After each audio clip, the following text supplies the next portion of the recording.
Chat, in this episode of Haunted Cosmos, we determine that anyone who performs a seance or uses a Ouija board is in fact cooked. This episode of Haunted Cosmos is brought to you by Mount Athos. Results, purity, and sustainability in every bottle. The world is not just stuff. Minus 111.9.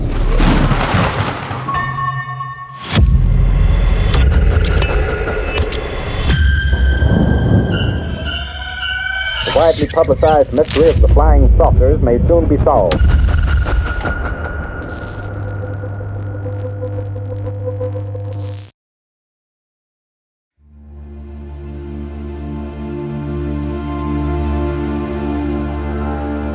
Orpheus was a bard in the Thracian royal court of ancient Greece. One day, his father Apollo brought him a lyre and taught him how to play. Apollo, the god of music, trained Orpheus to become the greatest lord of song alive. His music enchanted gods and mortals alike until his reputation grew into something almost divine, worthy of veneration. As he matured, it was said that no living thing, friend or foe, could resist the moving charm of Orpheus's music. When he came of age, Orpheus was captivated by the beauty of a young dryad named Eurydice. He pursued her hand in marriage and poured all of his longing and strength into a song that won her heart. Eurydice gave herself over to Orpheus, and the two were wed. But a shade of doom was already falling over the couple. Hymenaeus, the god of weddings, prophesied that their perfect bliss would not last. Time passed until one day, Eurydice walked through the forest with other nymphs. A Thracian shepherd named Aristeus caught sight of her and was bewitched. He craved her beauty for himself and gave chase to the beautiful dryad, across valleys, ridgelines, and hilltops, until the web of fate was ready to tighten around the young nymph. One misstep meant the end of the world for both her and Orpheus. Beneath a tree, its tangled roots hollowed out by the nearby river, a coiled snake lay in waiting. Sensing the chaos approaching, the woman fleeing and the shepherd pursuing, the snake rose in defense, preparing to strike at anything that threatened it. Then, in an instant, a bare foot landed above the root of its den and pressed deep into the soft dirt. The snake, fearing for its life, attacked. Its fangs shot up from the roots and sank into Eurydice's ankle, and just like that, the chase ended. The beautiful dryad, herself a child of the gods, fell dead. In the same breath, her body was swallowed by the earth. Aristeus, weary from the chase and ashamed of his failure, returned silently to his flock. Eurydice's soul slipped into the underworld. She crossed the black waters of the Acheron, passed beneath the watchful gaze of Cerberus, and entered the dim halls of Hades and his queen, Persephone. Above, in the world of light, Orpheus felt the horror of her death like a dagger to his chest.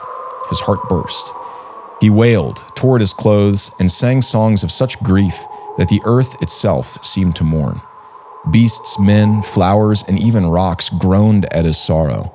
The gods, those who devour and rule, heard his lament and for the first time pitied him. Seeing creation soften toward the plight, Orpheus resolved to attempt the unthinkable. He made the perilous journey to the realm of the dead, finding his feet cooled by the lapping waters of the Styx. Shades, like fog, smoke, and mist, reached out for him with their own prayers, but he cared nothing for them. He sought only the ghost of his love. If he could but glimpse her soul, he would know it, and all else would fade away. So he waded through the sea of spirits and played his lyre for Charon, the ferryman of hell.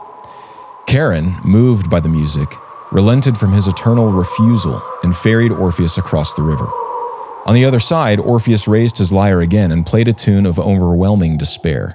Even Cerberus, the monstrous guardian of the underworld, was subdued, lulled into a sleep by the melody.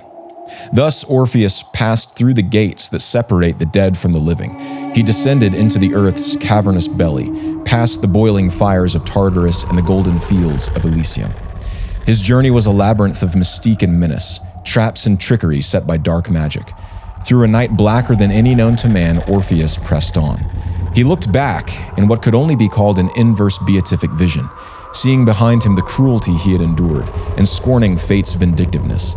Then, turning forward again, he found himself face to face with the deathless rulers of the underworld. Hades glared with something like remorse. Persephone's eyes swelled with open-hearted misery. And yet, Orpheus trembled. What can man say to the gods? What case does a mortal have against the immortal? Naked and ashamed, Orpheus nearly abandoned his mission. He would have turned back, would have rejoined the miserable throng of men on the surface, if not for the divine blood of Apollo that coursed through his own veins. He remembered his love. He remembered the delight of Eurydice. In desperation, Orpheus took up his lyre once more. Tears fell from his cheeks and wetted the strings. And so it was that the gods of death, the brother of Zeus and the daughter of Artemis, were moved by his grief. At last, Orpheus collapsed. Exhausted, weeping, he knelt before the thrones of death. Hades stood and pronounced his judgment. He granted the resurrection of Eurydice, but only on one condition. Since no man had ever entered death without despairing of life, no man could return to life without despairing of death. Eurydice would walk behind Orpheus the whole way back to the land of the living, and he would be forbidden to look back at her for any reason. If he did, she would be lost to him forever. Though confused, Orpheus was overjoyed. Hope surged in his chest. He thought himself patient. He thought himself strong enough to endure any trick the gods might devise. He accepted the terms and left sorrow melting away, replaced by rekindled hope. He began his ascent, eyes locked forward. He was ready for the screams that might come from behind, the kind of cruel deception the gods might conjure. He was ready for noise, for illusion, for anything. But what he wasn't ready for was silence. No screams, no laughter, no cries of torment or joy. Most troubling of all, no footsteps. He heard nothing. No sound of Eurydice following him at all. It was almost too much to bear. Was it all a cruel dream? Was Eurydice behind him, but only as a shade, an echo of herself, untouchable and fading? Would he even be able to see her if he made it back? For the entire journey, these thoughts plagued him. He fought the temptation to look back with every step. He wrestled with doubt, clinging to a stubborn, threadbare perseverance. At last, as the light of the upper world broke into the cave, Orpheus faltered. How, he wondered, could the warmth of the sun reach him, and still no sound come from behind? In a final and desperate moment of madness, Orpheus turned, and he saw her. Her hand reached out to him, her face carved with grief and longing, and then in an instant she was gone, pulled backward into the shadows of Hades. Orpheus, only steps from the surface, had looked back. He had lost his faith in the end, and with it, lost Eurydice forever.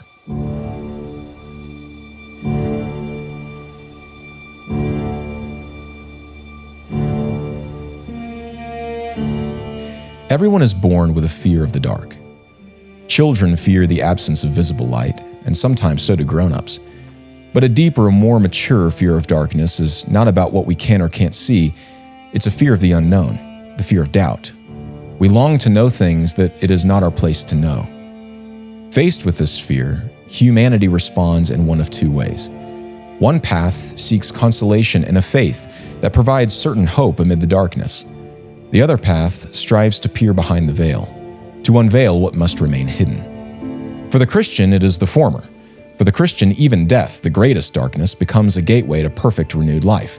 But for the unbeliever, it is the latter. In his own way, he tries to wrest the infinitely complex knowledge of God from God himself. It is a fruitless task. For some, it leads to despair and nihilism. For others, it leads to occultism, to the depravity of forbidden knowledge. And it is that final path that concerns us today. What happens when a man, whether purposefully or by accident, sets foot on the road that leads behind the veil? What dangers await him? What lies? In today's episode of Haunted Cosmos, we will find that both the dangers and the deceptions are limitless. In the realm of the unseen, unbound by time, man is a fish out of water. He will bite at any hook, no matter how unconvincing the bait. Just like Orpheus, the motives behind the longing to cheat the darkness don't matter in the end.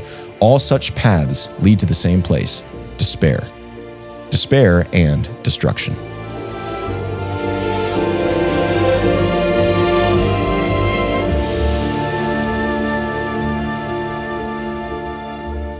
Darren Evans was a teenager in love with his neighbor in 1982. Well, I say neighbor They lived across the Arkansas River from one another in the growing city of Tulsa. Darren was a friendly and athletic high achiever at school. His girlfriend, Jamie, was a beauty of the Midwest. Her dark hair was long, and her green eyes were big and thoughtful. Her smile lit Darren up every time he snuck out of his grandma's house to ford the river and surprise her on the opposite bank late at night. One summer day, Jamie's father, Joe, watched as the plumber he'd hired emerged from the crawl space beneath the house with a cumbersome wooden board in his hands. It was a Ouija board, though back then they called them spirit boards, and it was very old. The plumber had found a handmade wooden planchette alongside it. The set had been tucked in the middle of a pile of old junk, dusty jars, yellowed papers, scraps of trash. Joe called his daughter and Darren over to take a look.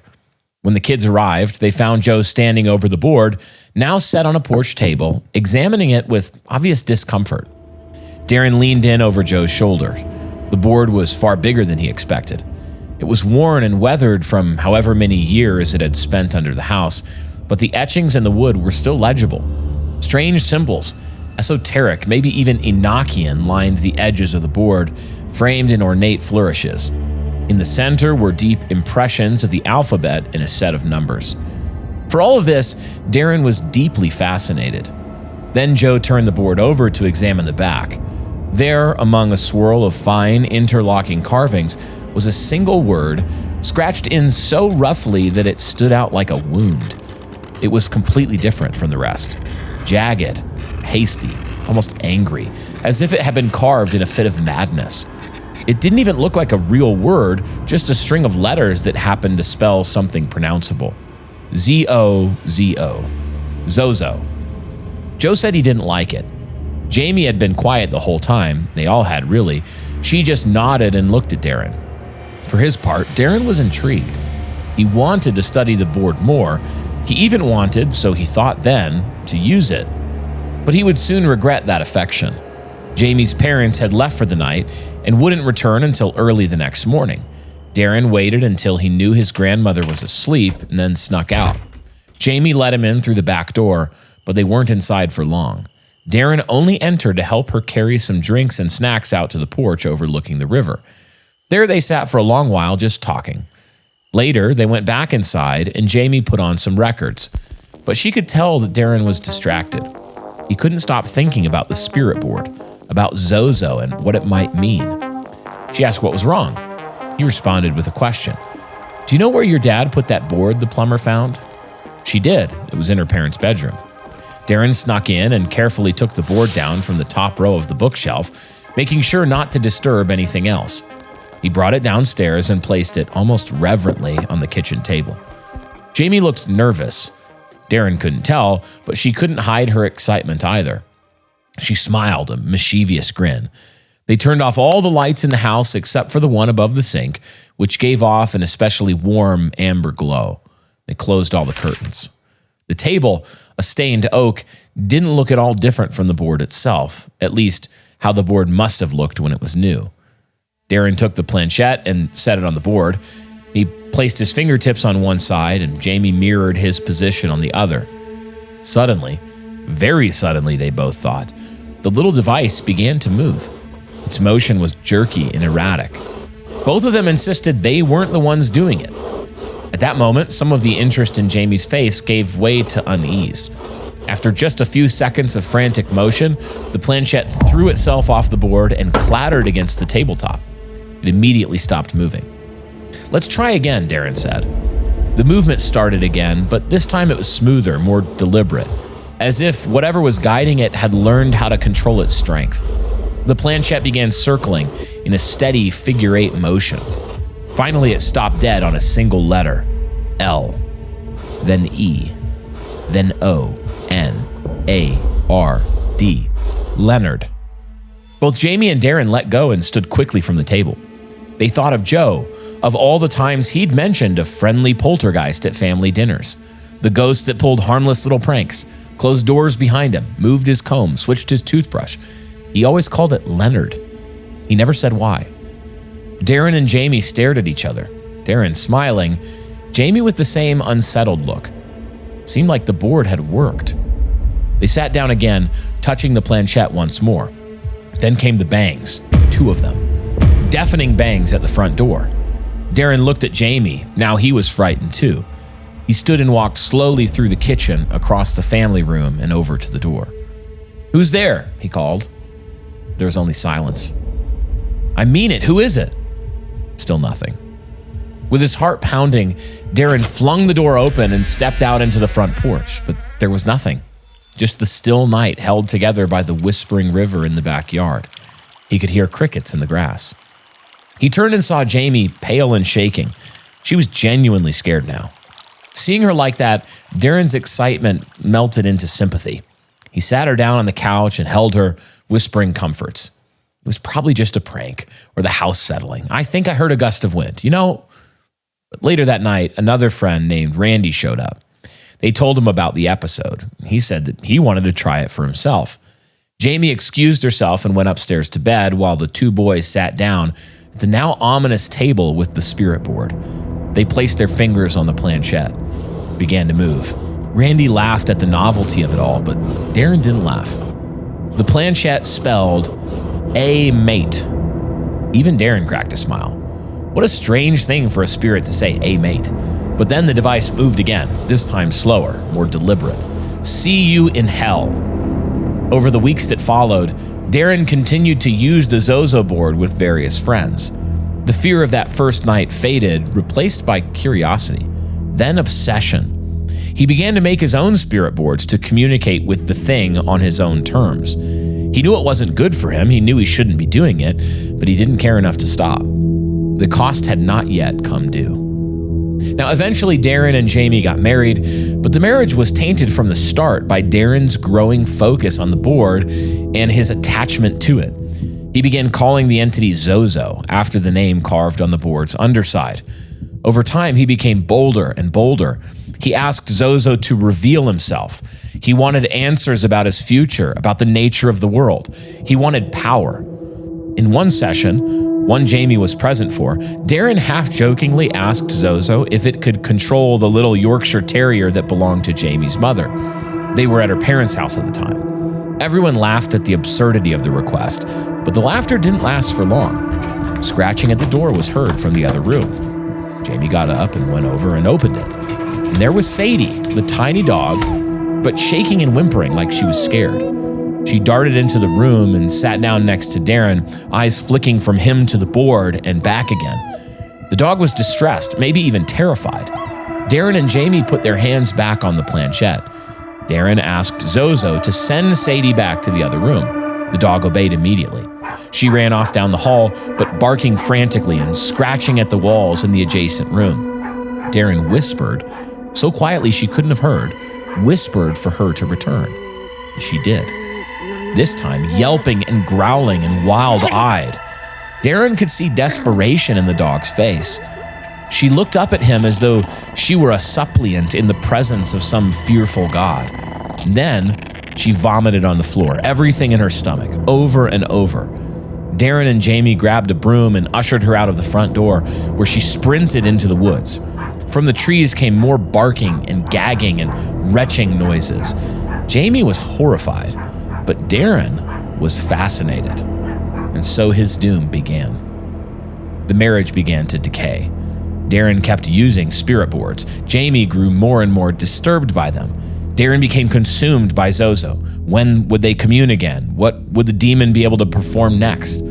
He told Jamie that ZOZO had started calling him the chosen one, that it was his guardian, that it promised him power, unimaginable power, even power to control others and to rule. Eventually, the original ZOZO board disappeared, lost likely at Jamie's father's insistence, but it didn't matter. Darren's homemade boards worked just as well. He and ZOZO kept talking as often as Darren could manage. The divorce was finalized in 1992. Darren then hit the road, picking up odd jobs anywhere he could. His only companion was ZOZO. He grew depressed, paranoid, anxious to a crippling degree. He woke up in emergency rooms more than once, having blacked out from panic attacks. Doctors said that he was hyperventilating, but Darren never remembered breathing so hard or so fast. It's when the hallucinations started. He'd be speaking with someone in daylight and then suddenly watch their face melt away.